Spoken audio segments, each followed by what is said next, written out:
Hello students of BCom third year. I am Dr. Sangeeta Kumpawat, Assistant Professor EAFM Department, Government Girls College, Magra पुंजला Jodhpur. आज हम financial market operation विषय की class में unit first का topic components और instruments of Indian money market, भारतीय मुद्रा बाजार के अंग विषय पर चर्चा करेंगे। इसके पहले वाली क्लास में हमने डिस्कस किया था कि ऑर्गेनाइज मनी मार्केट क्या होता है और उसके क्या एडवांटेज होते हैं। आज हम डिस्कस करेंगे कि भारतीय मुद्रा बाजार के अंग क्या है। भारतीय मुद्रा बाजार के बहुत सारे अंग हैं, जिसमें मैंने कुछ इंस्ट्रूमेंट लिख रखे हैं। उसमें है कॉल मनी मार्केट, जिसे हम बोलेंगे मांग मुद्रा बाजार, treasury bill market, commercial bill market, commercial papers, certificate of deposits, interbank participation certificates. All these are the instruments of Indian money market. तो हम हमारे हर एक लेक्चर में एक एक इंस्ट्रूमेंट को डिटेल से पढ़ेंगे। आज की क्लास में हम पढ़ेंगे कॉल मनी मार्केट क्या होता है, मांग मुद्रा बाजार क्या होता है।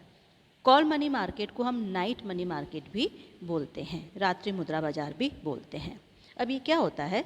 It is a market for extremely short period loans से 1 डे और 14 डेज़। ये बहुत ही अल्पकालीन बाज़ार होता है, जिसमें 1 दिन से लेके 14 दिन तक के 14 दिन की अवधि का ये होता है। और ये भारतीय मुद्रा बाज़ार का एक बहुत ही महत्वपूर्ण अंग है। और it is a highly liquid market, क्योंकि ये बहुत कुछ दिनों का होता है, इसलिए इसमें तरलता बहुत अधिक होती है। It is a highly liquid market होता है, क्योंकि ये इसमें 1 दिन से लेकर 14 दिनों तक का ही ऋण लिया और दिया जा सकता है। इसीलिए इसको रात्रि मुद्रा बाजार भी कहा जाता है, और इस उपकरण में तरलता बहुत अधिक रहती है। In India these are associated with the presence of stock exchange. अब भारत में ये कॉल मनी मार्केट वहाँ होते हैं जहाँ पे स्टॉक एक्सचेंज होते हैं। So these are located in major industrial town like Mumbai, Kolkata, Chennai, Delhi, Ahmedabad etcetera. चूँकि जो मांग या याचना मुद्रा बाजार है, इसके लिए स्टॉक एक्सचेंज की उपस्थिति होना ज़रूरी है। इसलिए ये बड़े बड़े व्यापारिक कस्बों में या नगरों में स्थापित होते हैं, जैसे दिल्ली है, मुंबई है, कलकत्ता है, चेन्नई है या अहमदाबाद आदि, जहाँ पे स्टॉक एक्सचेंज होते हैं। एक्चुअल में वहाँ पे ये होते हैं।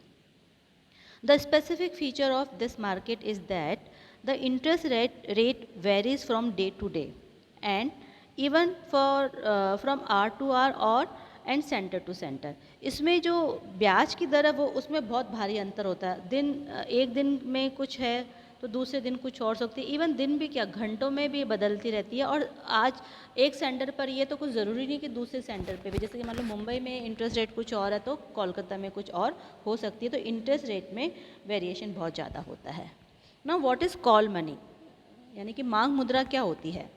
Call money is any type of short term interest earning financial loan that the borrower has to pay back immediately when the lender demand it.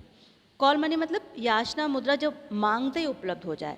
तो ये एक ऐसा तरह का शॉर्ट टर्म लोन है जिसमें जब भी लैंडर यानी कि उधार देने वाला डिमांड करे, उधार लेने वालों को हाथों हाथ उस मुद्रा का भुगतान करना पड़ता है। इसीलिए इसको बोलते हैं मांग मुद्रा, मांग पर उपलब्ध मुद्रा।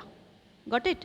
Now call money allows bank to earn interest known as the call loan rate on their surplus fund। और अगर बैंक ने मान लो दी है, लैंड करी है अपनी मनी, तो उसके बदले में जो उसको बोलेंगे, जिस रेट पे उसको मिलेगा उसको बोलेंगे कॉल लोन रेट, और ये अपने सरप्लस फंड पे उसको अर्न कर सकते हैं। यानी कि बहुत अल्पकाल के लिए लोन दे के उस पर रेट ऑफ इंटरेस्ट से इंटरेस्ट अर्न करके वो इस तरीके से अर्निंग का एक ये सोर्स है बैंकों के लिए। साथ ही अगर बैंकों को नीड है तो वो ले भी सकते हैं कुछ टाइम पीरियड के लिए। तो दोनों ही काम होता है, बोरो और lending. Call money is typically use by brokerage firm for short term funding needed. मुख्य रूप से जो कॉल मनी है, याचना मुद्रा है, वो ब्रोकरेज फर्मों के द्वारा बहुत ही शॉर्ट पीरियड के लिए उनके फंड्स की जो नीड होती है उसको पूरा करने के लिए ली जाती है। कॉल मनी मार्केट को और भी अच्छे से समझने के लिए अगर हम इसकी विशेषताएं और फीचर्स को समझेंगे तो और भी अच्छे से हमें समझ में आएगा। चलिए उनको डिस्कस करते हैं। The transactions volume are very large and are settled on daily basis. जो कॉल मनी मार्केट है या मांग मुद्रा बाजार है, इसमें जो ट्रांजेक्शन्स होते हैं, सौदे होते हैं, वो बहुत बड़े बड़े मात्रा के अमाउंट के होते हैं और डेली बेसिस पे उसका सेटलमेंट होता है। This market gives an opportunity for banks to meet their mandatory cash reserve ratio (CRR) and statutory liquidity ratio (SLR) requirements as stipulated by the RBI. हमें सबको पता है कि हर एक बैंक को RBI की गाइडलाइन के according CRR cash reserve ratio नगद कोषानुपात और SLR यानी कि संवैधानिक तरलता अनुपात मेंटेन करना पड़ता है। उसके लिए उनको कैश की ज़रूरत पड़ती है। तो अगर मान लो किसी बैंक के पास में जितना आरबीआई की गाइडलाइन के अकॉर्डिंग सीआरआर के रूप में कैश रखना है और एसएलआर के रूप में रखना है, अगर वो उपलब्ध नहीं है किसी समय, मान लो एक दिन के लिए उपलब्ध नहीं है, तो ऐसी कंडीशन में बैंक कॉल मनी मार्केट से वो अमाउंट लेके अपने उस जो रिज़र्व को मेंटेन रख सकता है। और अगर मान लो अगले दिन उसके पास फंड आ जाता है तो एक दिन बाद उस पैसा को लौटा देता है और एक दिन का जो भी उसको कॉल लोन रेट होती है उसके अकॉर्डिंग वो उसका पेमेंट कर देता है। तो इस तरीके से बैंक को एक अपॉर्चुनिटी है कि वो अपनी जो भी मैंडेटरी रिक्वायरमेंट्स है वो कॉल मनी मार्केट की हेल्प से पूरा कर सकता है। Commercial banks, cooperative banks and primary dealers are allowed to lend and borrow in this market. तो ये जो व्यापारिक बैंक है, सहकारी बैंक है और मुख्य डीलर है, ये दोनों ही काम करते हैं उधार देने का और उधार लेने का। The financial institution of India, जो भारत की वित्तीय संस्थाएं हैं जिसमें बीमा कंपनियां भी आ जाती है सारी, LIC है या और भी यूनिट ट्रस्ट ऑफ इंडिया है, mutual funds and certain entities are allowed to lend only in this market. तो उनको केवल इन्हीं मार्केट में उधार देने की परमिशन होती है। It is an important mechanism through which the RBI influences the liquidity and the level of interest rate in the economy। ये एक ऐसा बाज़ार है जहाँ पे रिज़र्व बैंक ऑफ इंडिया अगर उसमें उसको देश में मुद्रा की तरलता और जो इंटरेस्ट रेट है, ब्याज की दर है, उसमें कुछ भी परिवर्तन करना होता है, उसको प्रभावित करना होता है, तो reserve bank of India in बाज़ारों की सहायता से उस तरलता को और ब्याज दरों को मेंटेन करता है, चाहे वो खरीद लोन लेके करे चाहे दे के करे, किसी संस्थाओं की हेल्प से करे। तो ये एक तरीके से रिज़र्व बैंक के लिए हेल्पिंग होता है इकोनॉमिक में लिक्विडिटी और इंटरेस्ट रेट को मेंटेन करने में।